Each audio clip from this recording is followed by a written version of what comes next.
Alléluia. Alléluia. Hier, la famille Coulombe, a été vraiment gracieuse parce que je leur ai dit, il faudrait commencer le service à midi. J'ai promis à ma fille, ma plus vieille, d'être à sa collation des grades. Hein? J'avais manqué son cégep, j'avais manqué sa graduation à l'université. Là, elle me dit, là, je suis assez vieille, puis tu cours plus vite. Tu sais. Fait que, là, je dis, non, j'y serai. Fait que je suis arrivé à temps. Puis là, j'étais tellement énervé, il y avait plein de collègues.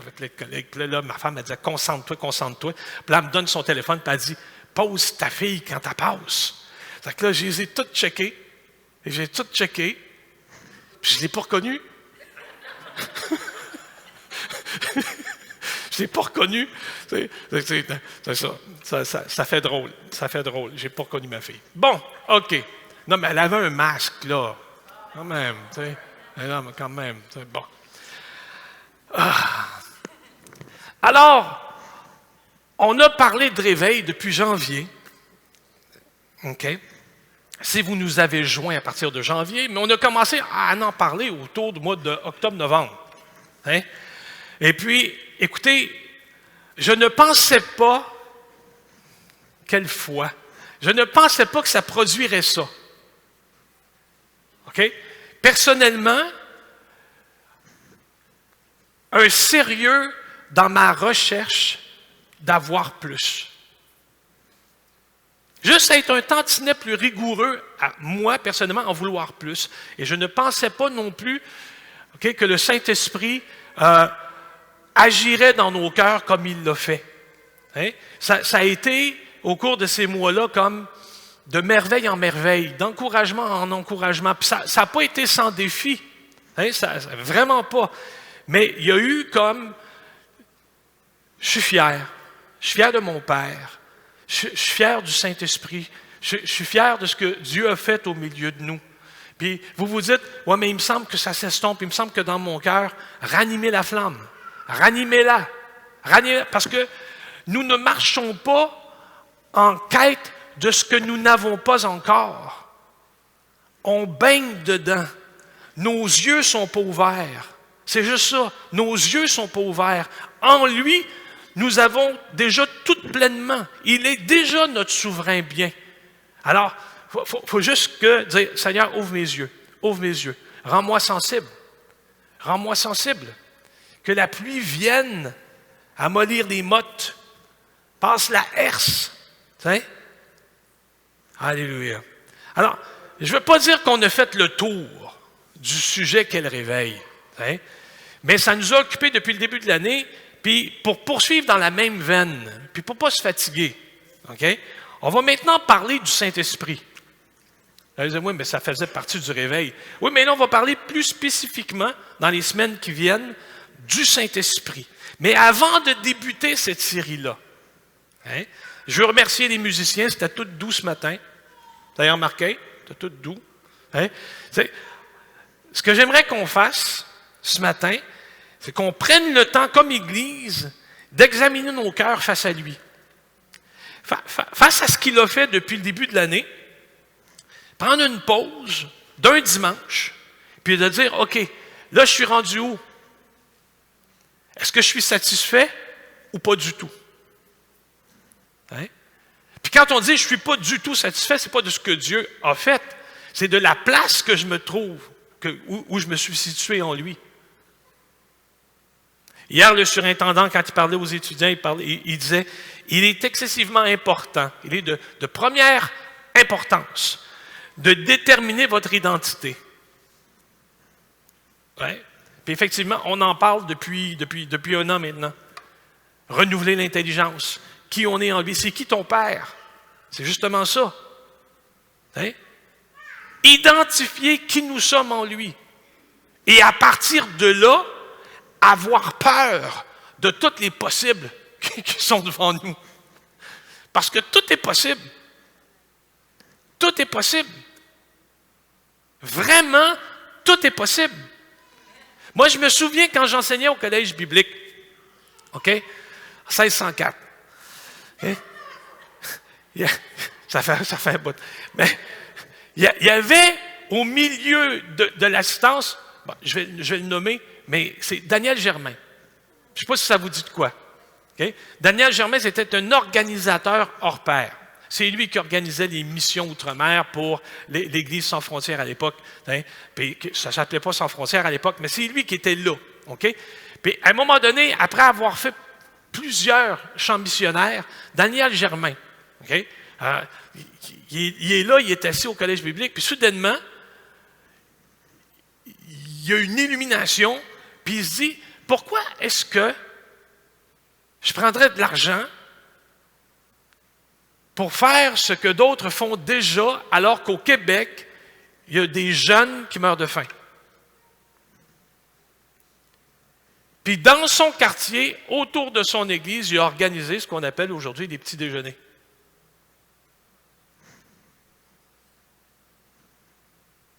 Tout est possible. M. Daniel Germain n'avait rien. Puis aujourd'hui, c'est une personne d'influence. Hein? C'est comme ça que les hôpitaux se sont ouverts. Parce que des gens qui n'avaient rien ont vu des besoins. Alors, ils ont rassemblé autour d'eux. Premièrement, ils se sont investis pour prendre soin des démunis, de ceux qui étaient malades. Puis autour d'eux, il y a une équipe qui s'est construite. Puis ça a été ce qu'on appelle aujourd'hui les premiers hôpitaux, les hôtels Dieu, où Dieu reçoit les malades et où les gens qui sont mis de côté par le reste de la société parce que pas productifs, bien là, ils sont soignés. Là, ils sont pris en charge. Ça, c'est des individus comme vous et moi. C'est ça que Jacques dit à l'Église. Ce n'est pas dans mes notes, ce n'est pas dans mon introduction. Mais c'est ça que Jacques écrit à l'Église. Élie, qui a arrêté la pluie, puis après ça, qu'il l'a redémarré, était un homme comme vous et moi. Il a simplement prié. Il a cru. Alors, j'aimerais ça qu'on prenne le temps d'examiner nos cœurs face à Dieu. Hein? On le dit, là, pour vivre un réveil, ça prend un engagement. Ça prend de la persévérance. Il faut être patient. Il faut être patient. Pourquoi? Parce que c'est toujours en vue de l'obtention de la promesse. C'est toujours en vue de l'obtention. Dieu a dit, je répandrai mon esprit sur toute chair. Alors, pour notre pause ce matin, là, vous avez le texte de Jérémie 17, 5 à 10, mais on va le lire plus tard. Je vous suggère donc 3 textes pour commencer, qui sont finalement des béatitudes. Et non, ce n'est pas pris dans les évangiles. Puis, on va prendre Jérémie comme pour conclure ou pour tenir le cœur de notre propos. Okay? Donc, on veut examiner notre cœur ce matin. Dans Jérémie, on lit « Béni soit l'homme qui met sa confiance dans le Seigneur. » Amen? J'ai besoin de le répéter? OK. Béni l'humain, l'homme et la femme, okay, qui met sa confiance dans le Seigneur. Oui, c'est ça. Deuxième texte. Le psalmiste dit « Heureux l'homme qui ne suit pas le conseil des méchants. » Hein? Là, vous voyez déjà qu'il y a un clash. Conseil de Dieu, conseil des méchants. Hein? Luc écrit « Heureux êtes-vous, les pauvres, car le royaume de Dieu est à vous. »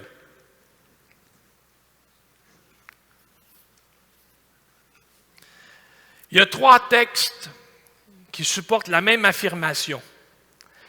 Bénis ceux dont la vie ou l'existence repose en Dieu et non en eux-mêmes. C'est ceux-là qui sont bénis. Ceux qui réalisent qui est Seigneur, hein, et ce qu'il leur demande. Bénis sont les gens qui placent leur existence sous le parapluie de l'autorité de Dieu. Sous ce que Dieu leur affirme être capable et non pas le monde ou eux. Parce que je l'ai déjà signalé, ça, dans les rapports familiaux, des fois, c'est assez particulier. Parce que, hein, on dit tout le temps, ma mère me dit, tu vas toujours être mon fils. Tu vas toujours être mon garçon. Hein? Oui, mais c'est parce que la relation a changé. Puis ça, les parents, des fois, on ne s'en rend pas compte. Il y a il y a des familles, il y a des hommes, des pères de famille qui ont dans leur maisonnée des chefs ingénieurs, des médecins, des cardiologues, des chefs mécaniciens, des ébénistes, des artisans de talent. Puis ils oublient ce que leur fils ou ce que leur progéniture est devenue, puis ils les traitent encore comme s'ils étaient bêtes. Hein? Dieu nous reconnaîtra toujours à la mesure de sa plénitude ou de ce qu'il nous a donné. L'apôtre Paul, quand il écrit à l'Église, il dit, mais je vous parle comme si vous étiez des bébés quand il écrit à Corinthe, alors que vous êtes censés être des hommes matures, des êtres matures en lui. Ça, vous êtes supposés le savoir.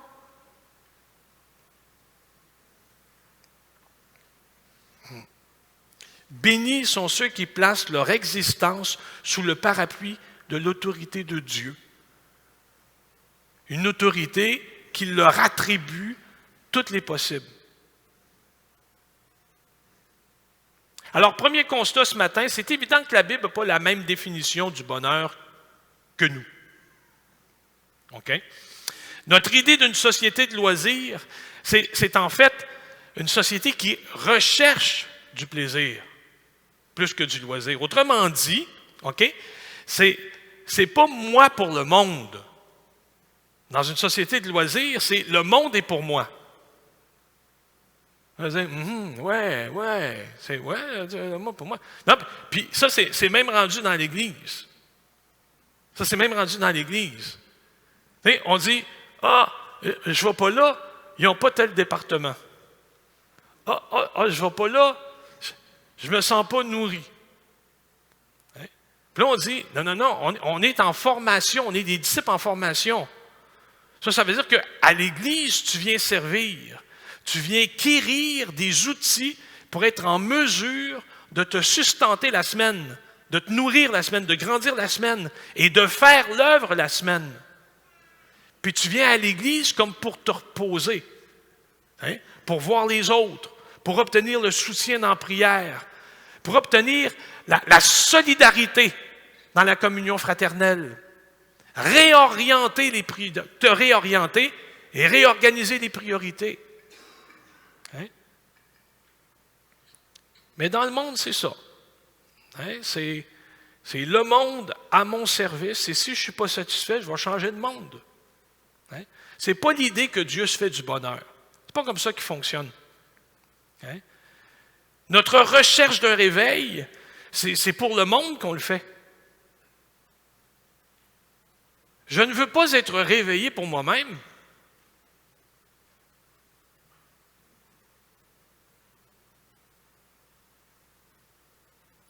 Je veux obtenir de Dieu une vie d'expérience pour parler de lui, pour transmettre ce que je reçois, pour faire découvrir aux autres ce que je viens de comprendre. C'est pour ça.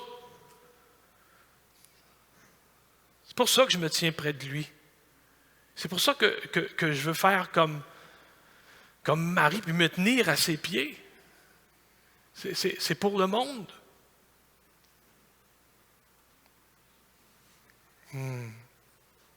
C'est pour le monde qu'on le fait. C'est pour le salut des âmes qu'on veut le réveil. Peu importe où vous vous trouvez, celui qui prend soin de vous tout le temps, c'est Dieu.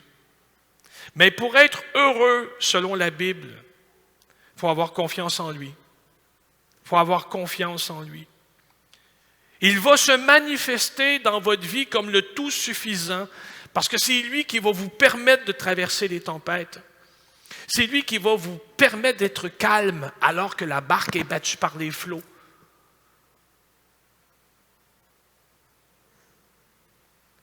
Les apôtres lui ont dit, alors qu'ils étaient dans la barque, « Ne crains-tu pas de ce que nous périssions? » Et ce sont ces mêmes individus-là qui, au milieu d'une multitude, le jour de la Pentecôte, se sont tenus là à leur dire « Ce Jésus que vous avez crucifié, Dieu l'a relevé des morts, Dieu l'a ressuscité. Ils ont dit ça devant la foule. Se tenant devant le Sanhédrin, les autorités religieuses leur ont dit, « Nous vous interdisons de parler en ce nom-là. » Puis ils se sont dit, « Vaut mieux obéir à Dieu plutôt qu'aux hommes. » Ça, ce n'est pas les individus qui étaient dans la barque, ça. Ça, c'est des gens qui ont été transformés, des gens qui viennent de réaliser sous quelle autorité ils sont. Puis, en réalisant sous quelle autorité ils se placent, ils viennent de déterminer dans leur existence qui choisit leur destin. Et celui qui les a appelés les a déjà destinés à la vie. Donc, rien à craindre. Rien à craindre à servir le monde. Rien à craindre à être généreux. Rien à craindre, dis-je, qu'au milieu de la nuit, le Saint-Esprit vous interpelle et qu'il vous dise « Tu devrais prier pour lui ou pour elle. » Oui, mais je vais perdre du sommeil. Rien à craindre. Rien à craindre. À faire ce que Dieu demande. Le bonheur, ce n'est pas une récompense. C'est le résultat d'une décision pour Dieu. Complètement. C'est le résultat d'une décision pour Dieu. Vous êtes sûr de ça? Oui, convaincu. Convaincu. Pourquoi? Parce que la journée où vous avez dit oui, hein, vous avez levé votre main, puis dans votre cœur, ça disait, qu'est-ce que je fais là? Vous savez, quand l'individu vous dit, tu as accepté Jésus comme sauveur personnel, tu sais, pensons nos têtes et prions. Ceux qui veulent accepter, levez la main. Puis il y a même des gens qui disent, non, j'avais la tête baissée, ma main s'est levée tout seul. Puis là, tu dis, j'ai levé ma main. Puis là, le pasteur va dire, avancez-vous en avant. Puis là, tu fais comme, non! Oui. Puis là, je sais que ça nous réconforte quand le pasteur dit, toutes les têtes sont baissées, les yeux sont fermés. Ceux qui ont levé la main, venez-vous-en. Non. Tout le monde est comme, on vous a tous vus avancer en avant. T'sais? On vous a tous vus. T'sais? Puis, quand vous acceptez Jésus comme sauveur personnel, qu'est-ce qui se passe? Le deuil est changé en allégresse. Le deuil est changé en allégresse. Puis là, tu te dis, voyons donc. C'est ce qu'il y a de plus nono au monde. Le deuil vient de changer en allégresse. Puis c'est dans les 24 heures que tu réalises tout ce que ça va avoir comme conséquence au bonheur. Parce que là, il y a plein de gens qui vont s'obstiner. Il y a plein de gens qui vont dire, mais tu es embarqué dans une secte. Il y a plein de gens qui vont dire, ben voyons donc, le Saint-Esprit, ça n'existe pas. Il y a plein de gens qui... Tu vas dire, mais coudonc, dans quel combat me suis-je engagé? Tu n'es pas engagé dans un combat. C'est le monde qui combat. Toi, tu as choisi ton camp. Tu as choisi la vie. Tu as choisi le bonheur. Plein d'auteurs bibliques le disent. Une vie sans Dieu, c'est désespérant. Et c'est là qu'on en arrive à Jérémie. Ainsi parle l'Éternel. Donc Jérémie 17, 5 et suivant. Ainsi parle l'Éternel. Maudit soit l'homme qui se confie dans l'homme, qui prend la chair pour son appui et qui détourne son cœur de l'Éternel. Il est comme un misérable dans le désert, et il ne voit pas arriver le bonheur. Il habite les lieux brûlés du désert, une terre aride, sans habitants. Béni soit l'homme qui se confie dans l'Éternel et dont l'Éternel est l'espérance. Il est comme un arbre planté près des eaux et qui étend ses racines vers le courant. Il n'aperçoit pas la chaleur quand elle vient et son feuillage reste vert dans l'année de la sécheresse. Il n'a pas de crainte, il ne cesse de porter du fruit. Le cœur est tortueux par-dessous tout, dit Jérémie, et il est méchant. Alors, qui peut le connaître? Moi, l'Éternel, j'éprouve le cœur, je sonde les reins pour rendre à chacun selon ses voies et selon le fruit de ses œuvres. La joie, comme la misère humaine, c'est lié à l'engagement du cœur, à ce qui te tient à cœur. Parce que la souffrance la misère, le propre de la misère et de la souffrance, c'est de t'isoler, c'est de te fermer. Parce que personne ne peut savoir ce que tu vis dans ta souffrance, qu'elle soit intérieure, qu'elle soit physique, ton malheur, ça a le propre de t'isoler. Puis là, tu dis, les autres ne peuvent pas comprendre. C'est sûr, les autres ne peuvent pas comprendre. T'sais? Il y en a un présentement qui est en douleur. Il n'y a personne qui comprend. Hein? Mais ça, c'est ton engagement de cœur. Est-ce que tu laisses la souffrance et la douleur dominer ton existence? Hein? Et c'est ce que va soutenir Jérémie. Une vérité qu'il exprime de deux manières. Tout d'abord, dans la première partie du texte, le prophète va formuler ça comme négatif-positif. Okay? Pour expliquer les conséquences des comportements. Parce que son but est clair à Jérémie. Jérémie veut montrer que le bien-être de l'individu, c'est le résultat d'une confiance à Dieu. C'est de faire confiance à lui. Hein? La misère humaine, c'est le résultat des mauvaises allégeances.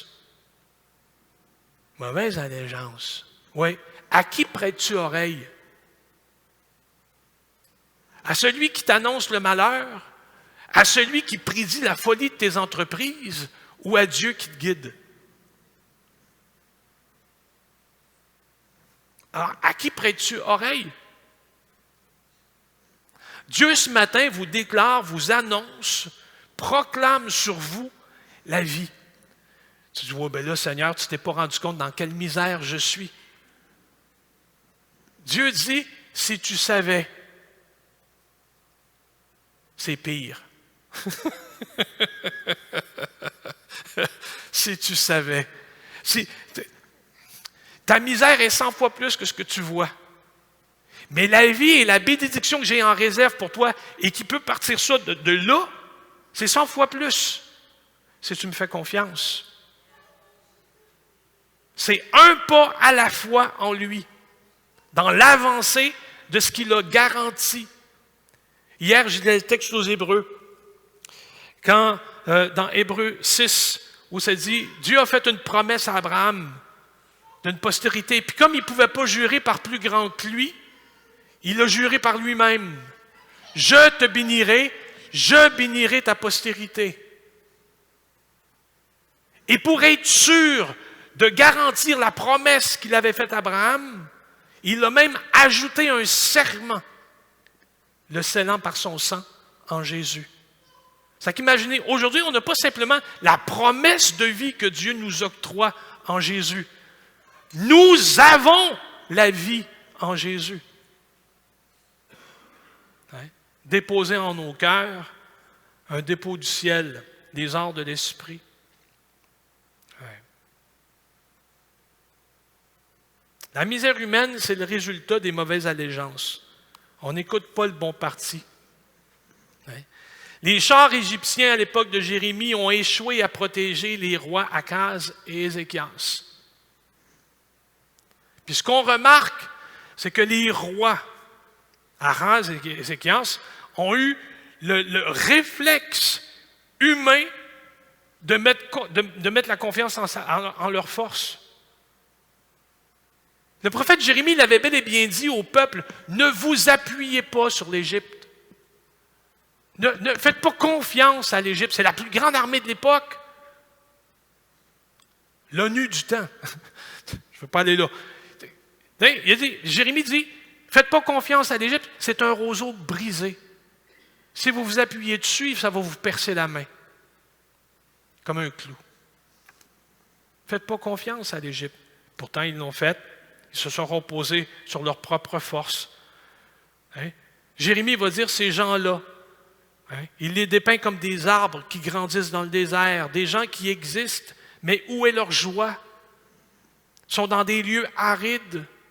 Après la malédiction, dans les versets 7 et 8, vient la bénédiction. Hein? Puis on va mettre l'emphase sur celui qui place sa confiance en Dieu, comme au psaume 1. Puis il y a une énorme différence entre, d'un côté, être humain mortel, et de l'autre, ce que Dieu veut faire avec toi. pas compliqué finalement. Hein?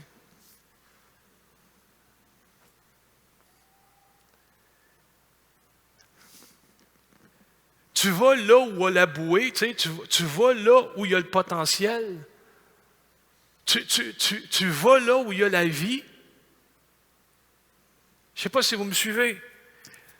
Si vous êtes dans une situation financière précaire, puis qu'il y a quelqu'un qui t'offre de l'argent, tu vas sur ce bord-là. Tu ne vas pas le sens inverse. Et pourtant, regardez le réflexe de l'homme qui ne veut pas que son bonheur soit en Dieu, qui ne veut pas reconnaître l'Éternel. Regardez Caïn, ce que Dieu lui dit. Le mal se couche à ta porte. Domine sur lui. Choisis la vie. Puis il va faire quoi? Il va choisir la vie d'Abel. Il va l'éliminer. Puis ça, c'est nous. Jérémie dit, ne vous confiez pas dans vos propres forces. Je le disais à la jeunesse vendredi.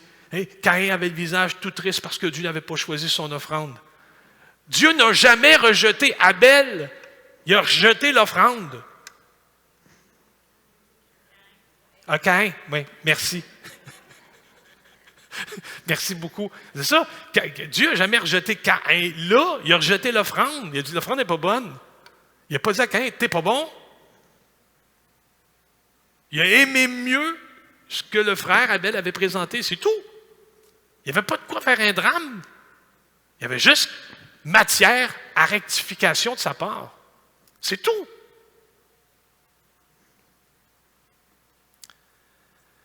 Ceux qui perçoivent la différence vont en recevoir les bénéfices. C'est la différence entre le chétif du désert puis la plantureuse végétation du lieu irrigué. Où est-ce que vous voulez vivre?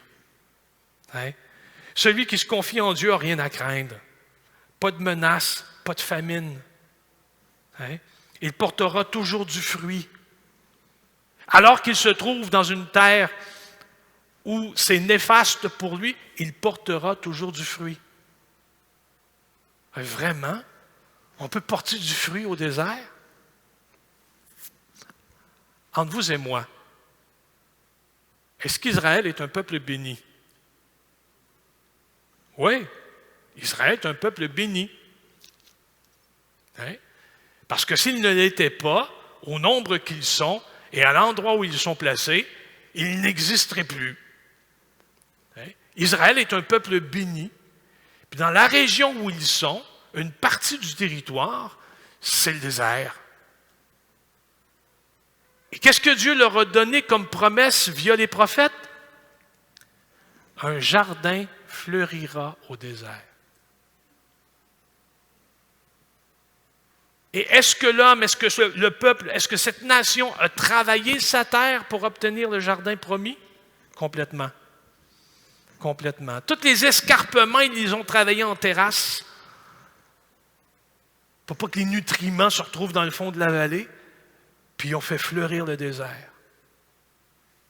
Parce que Dieu leur avait dit, vous ferez fleurir le désert. Alors ils ont travaillé vraiment fort pour y arriver. Celui qui se confie en Dieu portera toujours du fruit. Toujours.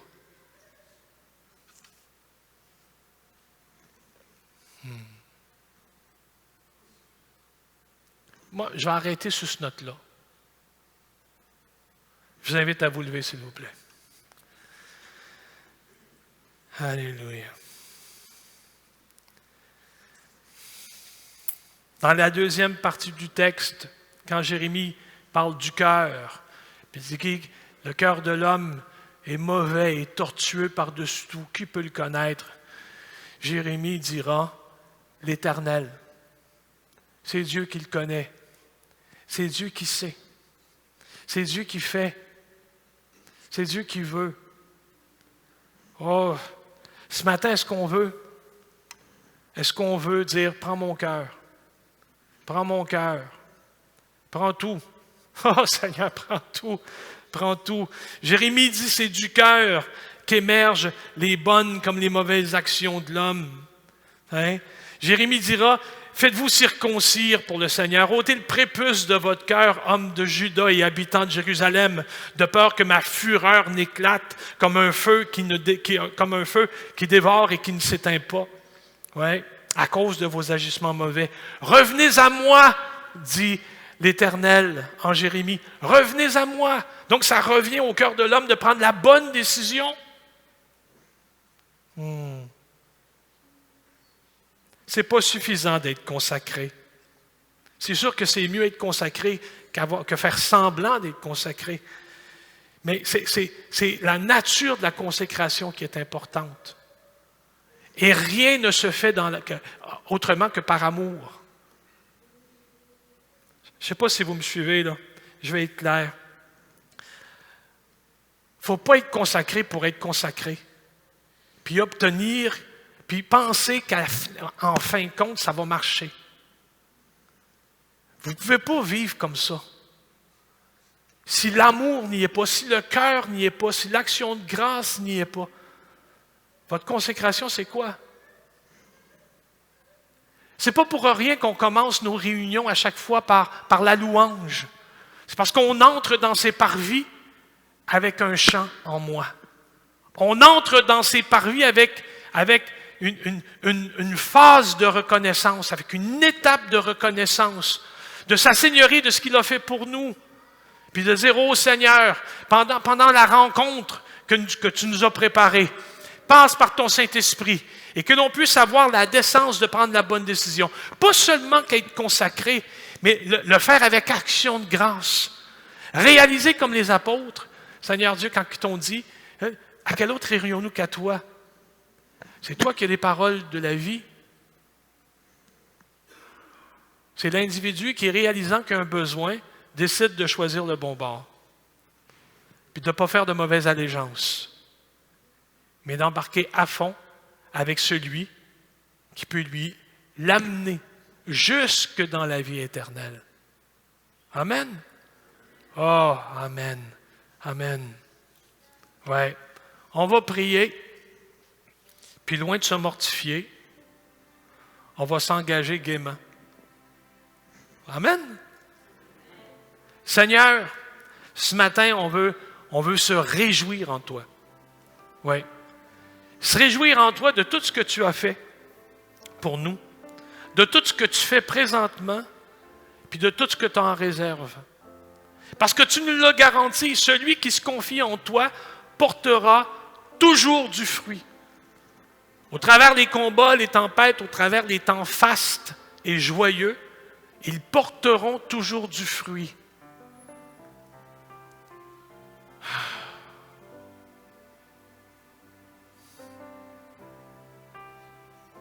Ce matin, on dépose au pied de ta croix tous les conflits qui nous entourent, tous les tumultes de notre cœur, tous les contraires, les contrariétés, on met ça au pied de ta croix. On remet nos priorités en bonne place. Puis on sait que toi qui vois tout, tu vas agir. Tu entends les soupirs inexprimables de nos cœurs qui expriment devant toi autant nos contrariétés que nos satisfactions.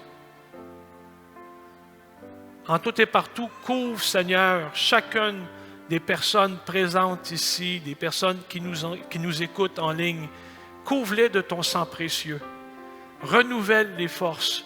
Renouvelle l'intelligence. Crée en nous une soif de toi.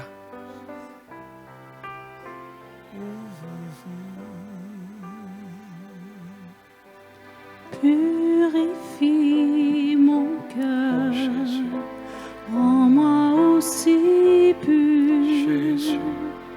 que l'or et l'argent.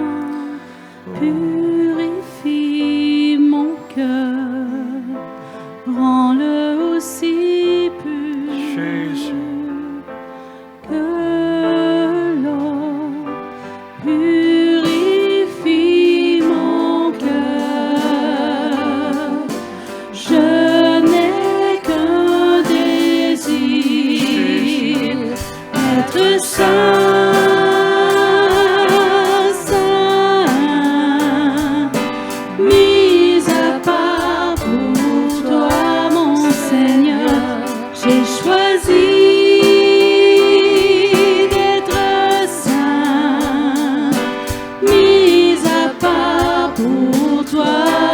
seul maître, toujours prêt à t'obéir.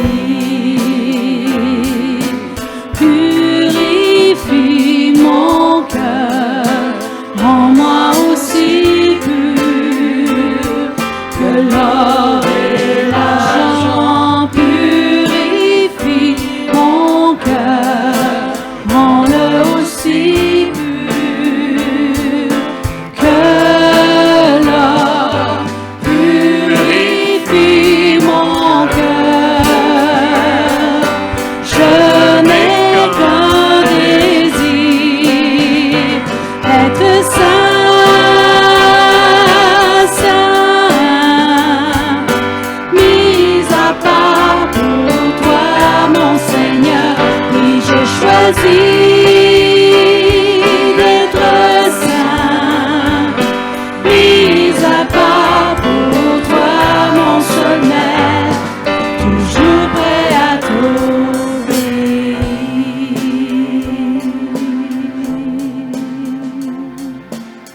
Alléluia. Alléluia. Oh, Alléluia. Soyez bénis. Bonne fête des mères. Et ne partez pas sans le petit cadeau qu'on a pour vous, mesdames. C'est bon? Allez, Dieu vous bénisse. Prenez le temps de vous saluer les uns les autres. Amen.